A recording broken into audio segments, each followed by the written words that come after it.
Hola a todos y a todas, bienvenidos nuevamente a Diálogos Podcast. Hoy vamos a estar estudiando nuevamente con un invitado especial y quiero presentarlo hoy en esta sesión. Pastor Luis, ¿qué tal? ¿Cómo estás? Hola, muy bien, encantado de estar de nuevo con vosotros. Es un placer estar aquí en este precioso lugar que habéis preparado para hacer estas grabaciones. Gracias. Muy bien, muchas gracias, Pastor. Ya estamos haciendo un remix ya de diferentes episodios. Pero vamos a seguir ahora con el capítulo 14 de Hechos. Estuvimos hablando del 12 y del 13 y ahora vamos a hablar acerca del 14. Y aquí suceden muchas cosas bonitas. Aquí vemos, situándonos un poco en el contexto de la historia, vemos que Pablo y Bernabé ya son enviados, ya van a Iconio, ya llegan. Y hay algo precioso que sucede que de repente, me gusta el verso 4 porque dice, y la gente de la ciudad estaba dividida porque unos estaban con los judíos y otros con los apóstoles. Llegan y parece que hay como diferentes bandos, ¿verdad? ¿Qué sucede aquí, pastor? ¿Qué piensas tú? Bueno, como siempre en todas esas zonas habían muchos judíos y muchos gentiles, pues estos siempre estaban ahí, ¿no? Como en oposición. Y como había creído una gran multitud de judíos, pues evidentemente eso era algo muy importante en ese momento. Y por lo tanto como que la ciudad se había partido en dos, ¿no? Gentiles y judíos creyentes, y entonces decían, bueno, aquí ¿qué está pasando? Entonces dijeron, bueno, dice que se lanzaron a afrentarlos y a apedrearlos. Correcto. Y ahí sucede lo de Pablo, ¿no? ¿Qué sucede con Pablo aquí? Bueno, pues que dice que huyeron a Listra y allí seguían predicando el Evangelio. Es decir, salen de un fuego y se meten en otro incendio, ¿no? Sí, y fíjate que dice el verso 11, dice, entonces la gente, visto lo que Pablo había hecho, alzó la voz diciendo en lengua licaónica, dioses bajo la semejanza de hombres han descendido a nosotros. Y a Bernabé llamaban Júpiter y a Pablo Mercurio porque este era el que llevaba la palabra. Parece que de alguna manera tienden a confundirlos, ¿verdad?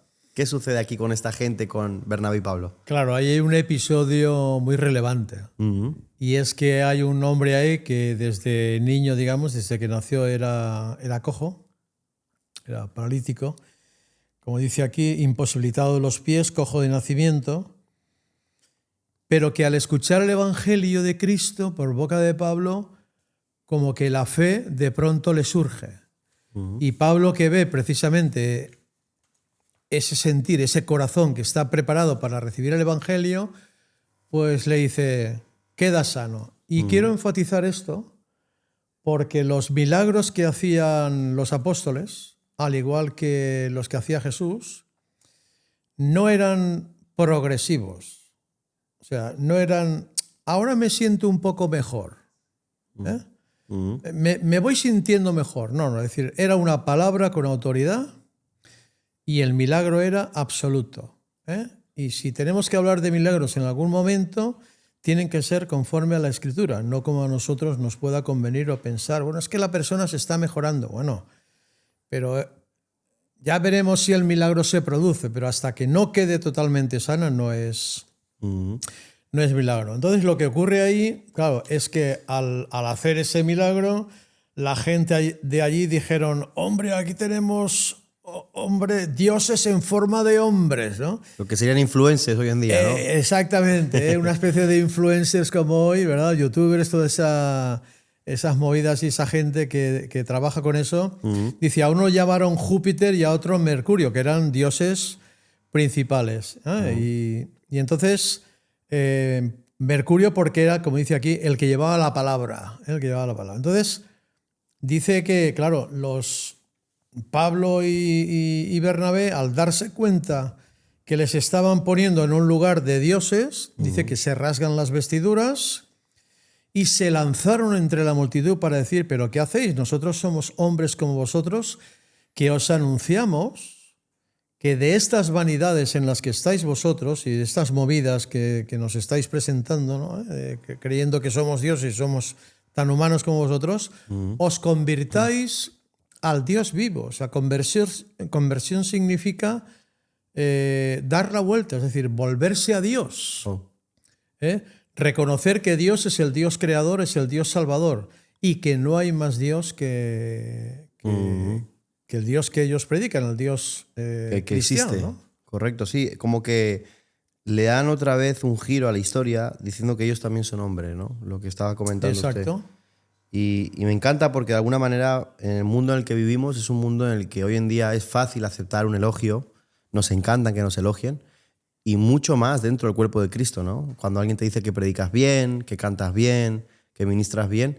Pero fíjate cómo esta gente admiraba a Pablo y a Bernabé, pero ellos deciden situarse y decir, no, yo lo que tengo es por Dios, pero yo soy humano al igual que tú. ¿Cómo sería la iglesia hoy en día si nosotros fuéramos como Pablo y Bernabé cuando llegan a este lugar de Iconio, pastor? Bueno, lo que hacen ellos es de una calidad espiritual sobresaliente, porque no aceptan lo que yo llamaría los aplausos de la gente. Como tú decías muy bien, nos gustan mucho los aplausos, ¿no? Que nos digan qué guapos somos y qué bien lo hacemos, incluso en el ministerio cristiano.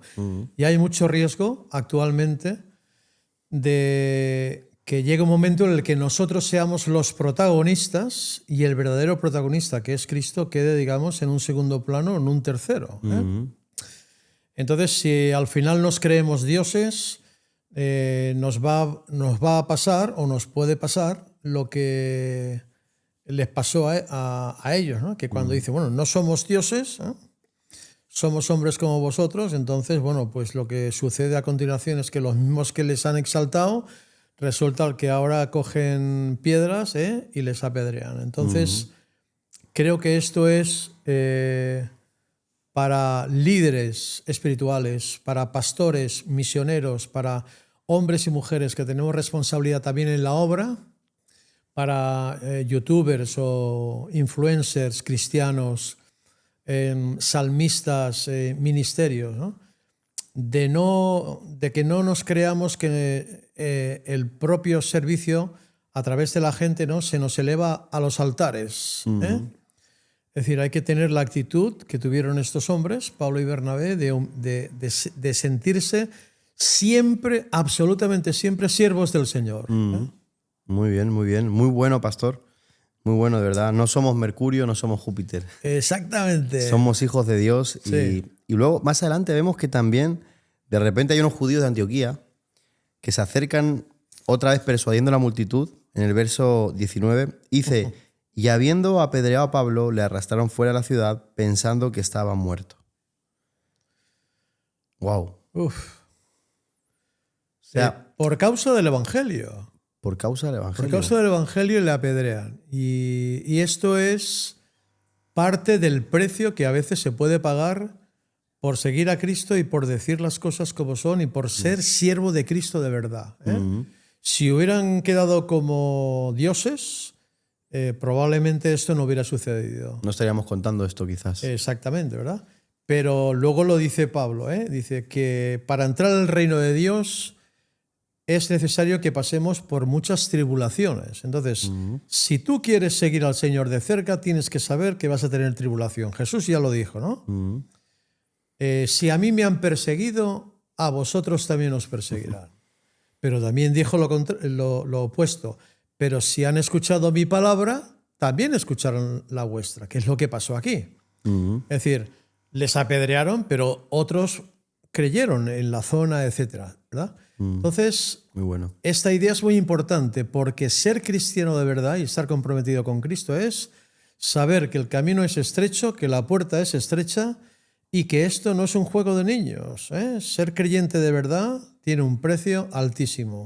Entonces tienes que decidir si quieres pagarlo o no. Qué bueno, qué bueno. De hecho, es curioso porque luego el verso 20 dice, pero rodeándole los discípulos se levantó y entró en la ciudad y al día siguiente salió con Bernabé para Derbe, como si nada hubiera pasado. Efectivamente.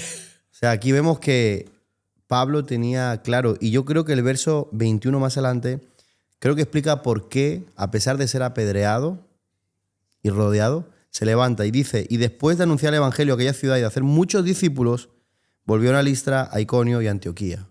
Parece ser que Pablo y Bernabé sabían el precio de ser enviados. y no deciden irse de ese lugar hasta cumplir con ese llamado. Sí, qué fuerte, ¿verdad? Muy importante para sostenerte. Tener claro que Dios te ha llamado, que el Espíritu Santo te ha enviado y que la Iglesia, como veremos ahora al final, ¿no?, está detrás y que tienes el respaldo de la Iglesia, que no eres un llanero solitario que has tenido no sé qué visión y se te ha ocurrido que tienes que ir a no sé dónde. Es decir, esto es muy importante en la obra del Señor para hacer las cosas, digamos, en orden y de acuerdo a la palabra de Dios. No estamos inventándonos nada. Y un verso muy especial también, más adelante, el 22, dice: confirmando los ánimos de los discípulos, exhortándoles a que permaneciesen en la fe y diciéndoles: es necesario que a través de muchas tribulaciones entremos en el reino de Dios. Lo que estabas diciendo antes, ¿no? Qué importante es saber en el reino de los cielos que solamente hay un plan, ¿verdad? Y es el plan A. No hay un plan B. No es quiero creer por moda, por adhesión, por diversión, no. Creo y sé que en algún momento de mi vida las tribulaciones van a venir a tocar mi puerta, ¿verdad? Sí, y esto para los que nos están escuchando, para cualquier creyente que nos esté escuchando o persona, amigos que nos estéis escuchando, queremos deciros que esto es así, que el camino de Cristo fue la cruz. Y aunque hay mucho gozo y muy buenos momentos, pero es un camino difícil y para eso necesitamos primero habernos convertido a Dios de verdad, haber creído de verdad, haber tenido una fe genuina, una fe real y también ser parte de la Iglesia, es decir, formar parte de un cuerpo que me respalda, que ora por mí, como hemos visto en los anteriores capítulos. La Iglesia estaba orando y esto forma parte de todo el apoyo y toda la infraestructura espiritual que Dios ha puesto para ayudarnos a que nos mantengamos en la fe, porque lo más difícil en el seguimiento de Cristo, después de que tú te conviertes a Cristo, es perseverar en la fe. Wow. Es decir, hay que perseverar hasta el final, ¿no? Acabar la carrera a la que nos llamó el Señor, pues con gozo y sabiendo que hemos llegado hasta el final. Y llegando al final del capítulo vemos como Pablo y Bernabé vuelven otra vez a casa, vuelven a la iglesia y me flipa un montón porque dice que después de volver a casa, habiendo llegado y reunido a la iglesia, refirieron cuán grandes cosas había hecho Dios con ellos y cómo había abierto la puerta de la fe a los gentiles. Testifican, vuelven a casa. Claro. ¿Por qué? Lo que llamaríamos, creo que en inglés se dice accountability, no sé si lo digo bien, es decir, rendición de cuentas. Es decir, han sido enviados, ahora volvéis, nos reunís a la iglesia y nos contáis las grandes cosas que Dios ha hecho, porque eso es la iglesia. O sea, la iglesia no envía simplemente por enviar, sino para que el reino de Dios avance y se pueda recibir eso, lo que Dios ha hecho de verdad en las vidas de muchos discípulos, ¿verdad? Y, hombre, podrían ahí contar, fíjate, todo lo que les pasó, ¿sí?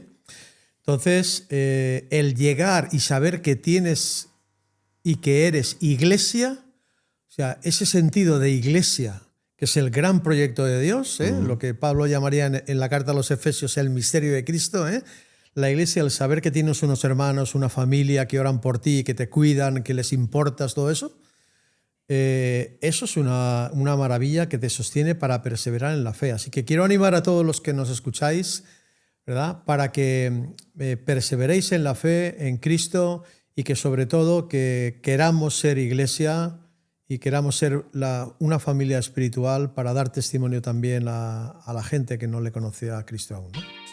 Muy bien, muchas gracias, Pastor Luis. Gracias por este momento. Gracias a todos los que también nos estáis sintonizando. Y nos vemos en el próximo capítulo.